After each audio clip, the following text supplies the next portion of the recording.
माँ वाग वागेश्वरी वीणा वादिनी के चरणों में नमन करता हूँ। यहाँ पर मातृशक्ति बैठी है और हम सब माँ के पुत्र हैं। 4 पंक्तियाँ सबसे पहली माँ के चरणों में रखना चाहता हूँ, उसके बाद अपने काव्यपाठ प्रारंभ करूँगा। कि माँ क्या होती है, कवि माँ को किस प्रकार देखता है।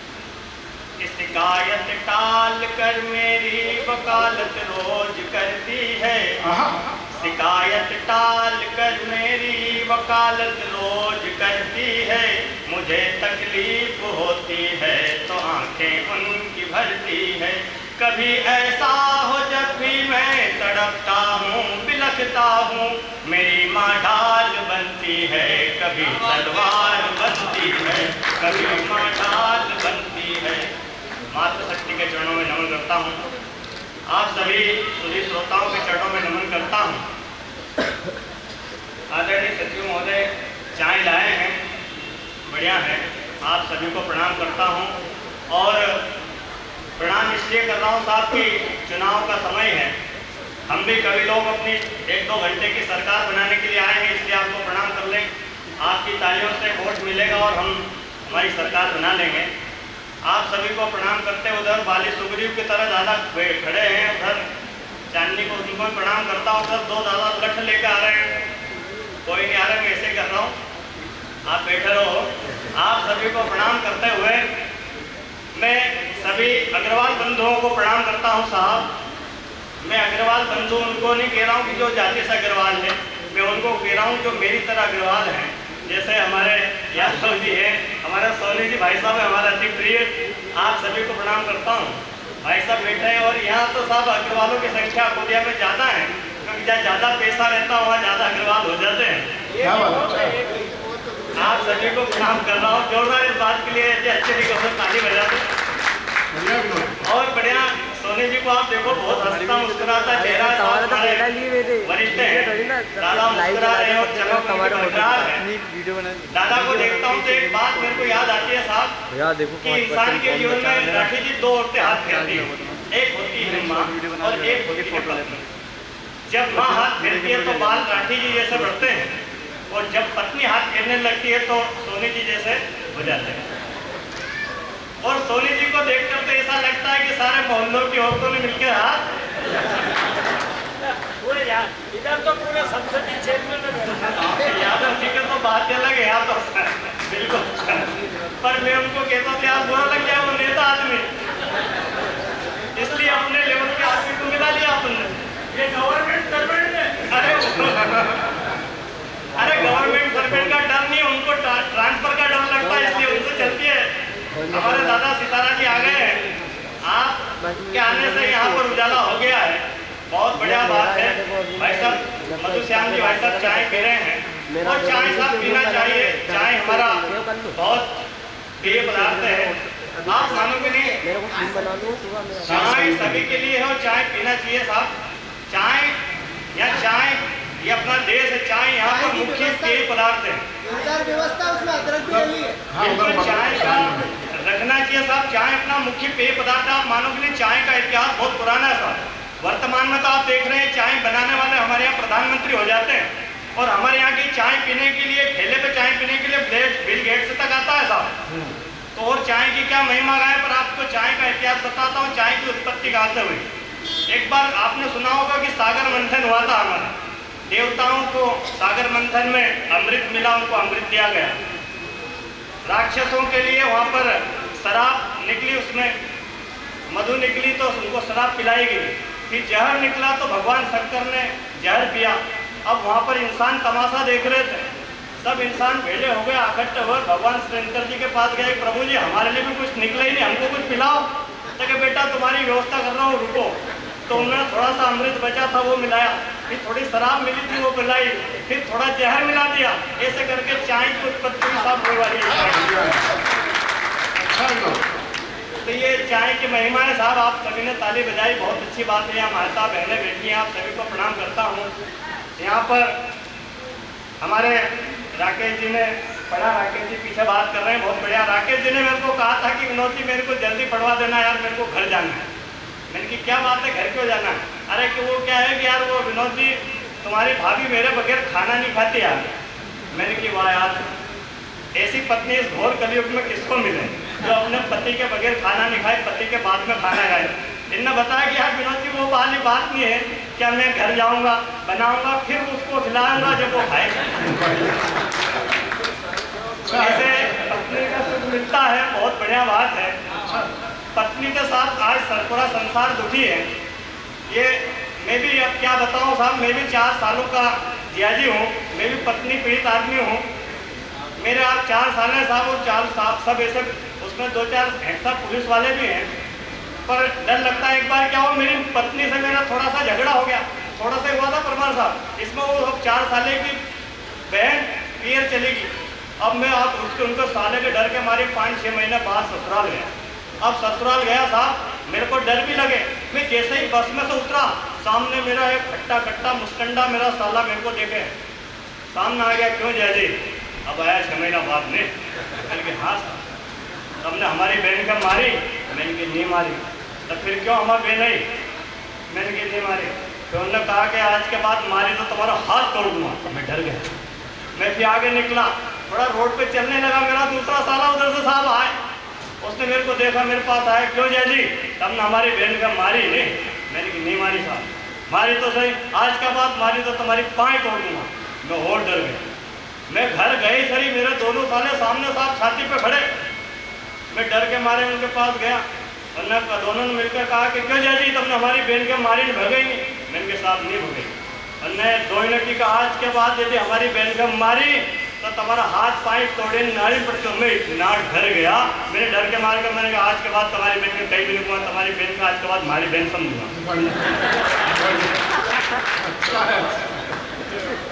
तो महिला प्रकोप होता है साहब, महिला की नारी शक्ति भैया नारी प्रधान है। माता बहनों के बारे में क्या कहें, मैं तो आप हमारे यहाँ साहब अब क्या बताएं, हमारे यहाँ एक आदमी की पत्नी मर गई साहब। अब पत्नी नहीं होना बहुत बड़ी दुख की बात है। वो दादा दिन भर सुबह से शाम हो गई रोए जाए।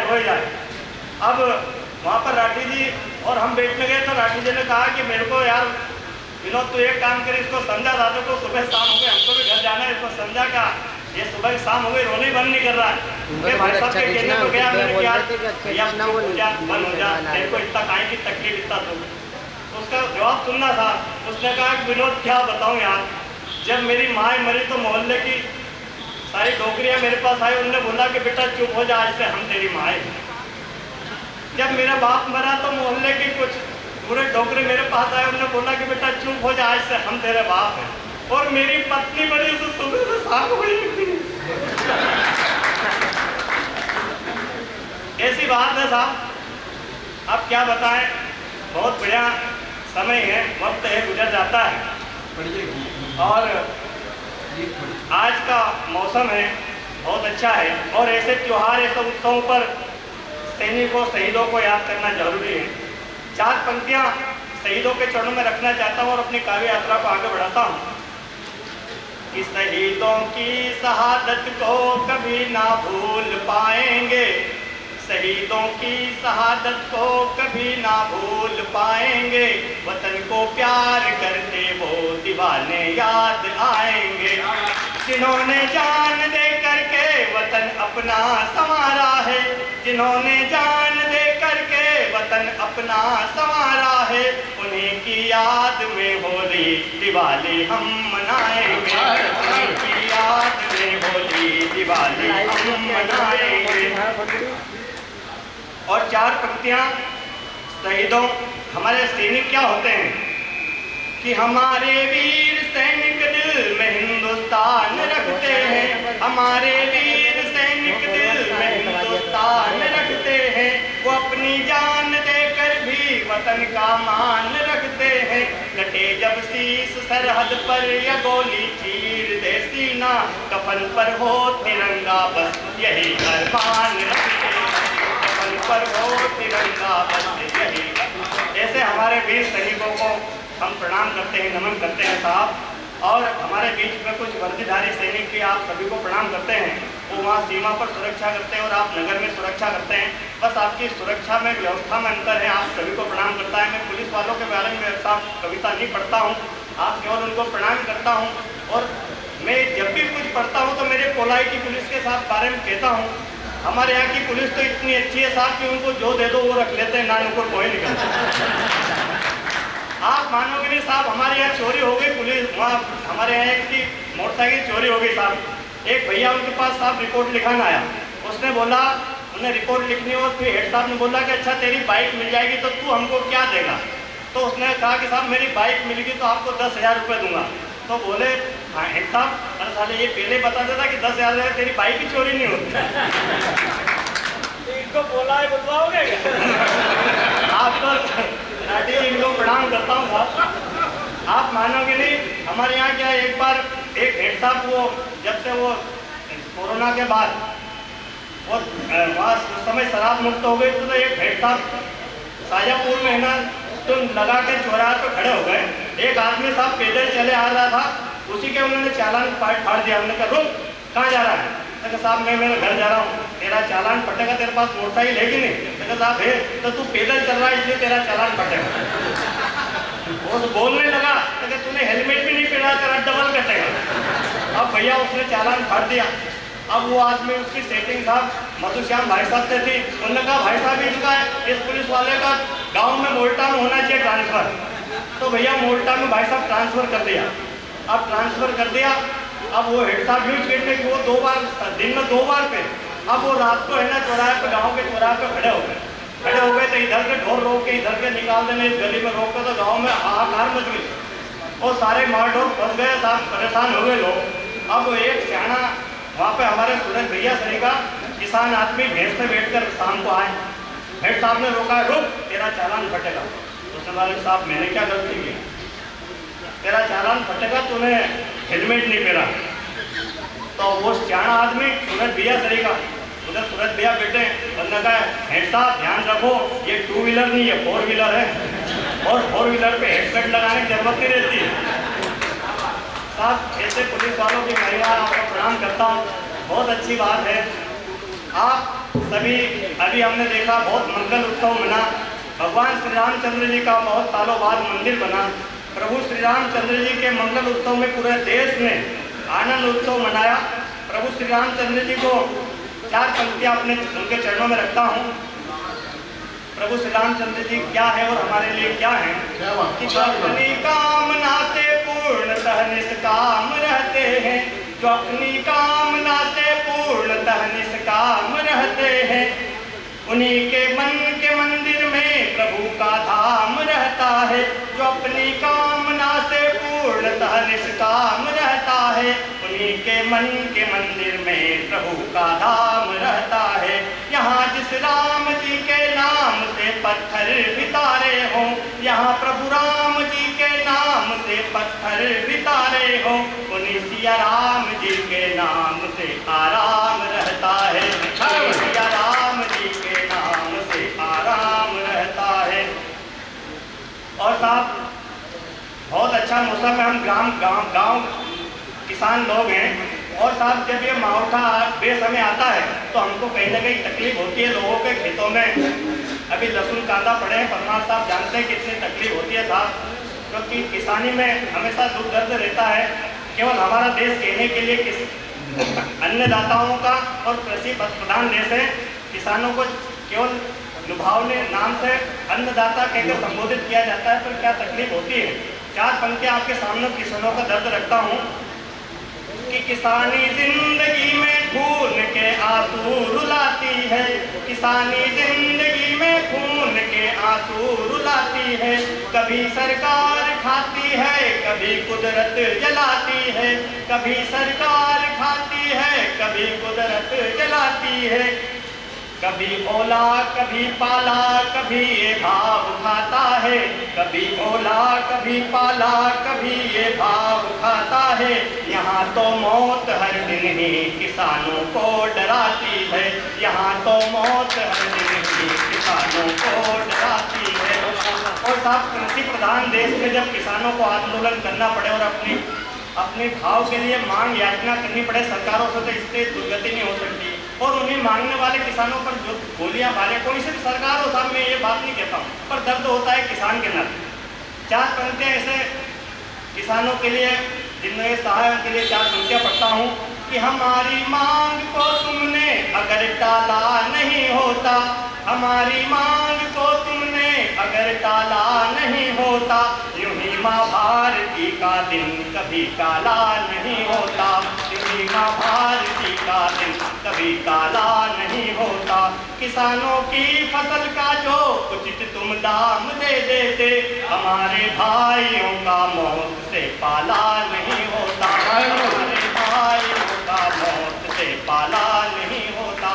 क्योंकि साहब आजकल किसान कोई नहीं बचा है, सब अपने अपने पार्टियों के चश्मे पहन कर रखते हैं, तभी तो इतने साल हो गए पर किसानों की समस्याएं सुधरती नहीं है। केवल भाव में वृद्धि और सब बात करते हैं, पूर्णता नहीं होती है। आप सभी की जय हिंद जिंदाबाद करता हूँ। और आपको अच्छा लगे तो एक अंतिम गीत है, आजकल राजनीति का समय चल रहा है, उस पर आपको सुना दो। एक कविता है, एक आपको सुनने का माहौल हो तो एक बार जोरदार ताली से आदेशित करते हैं। आज की रचना है साहब, आपको मजेदार होगी। आजकल साहब नेतागिरी का समय है और हम जिन लोगों को वोट देते हैं, 4 पंक्तियां नेताओं के बारे में बिल्कुल, कि हमने जिसे चुना वही चूना लगा रहे, हमने जिसे चुना वही चूना लगा रहे, नेता हमारे सारे ही बुद्धू बना रहे, नेता हमारे सारे ही बुद्धू बना रहे। ऐसा चढ़ा नशा यहाँ कुर्सी का दोस्तों, राजा जिसे बनाया वो उल्लू बना रहे, राजा जिसे बनाया वो रसगुल्लू बना रहे।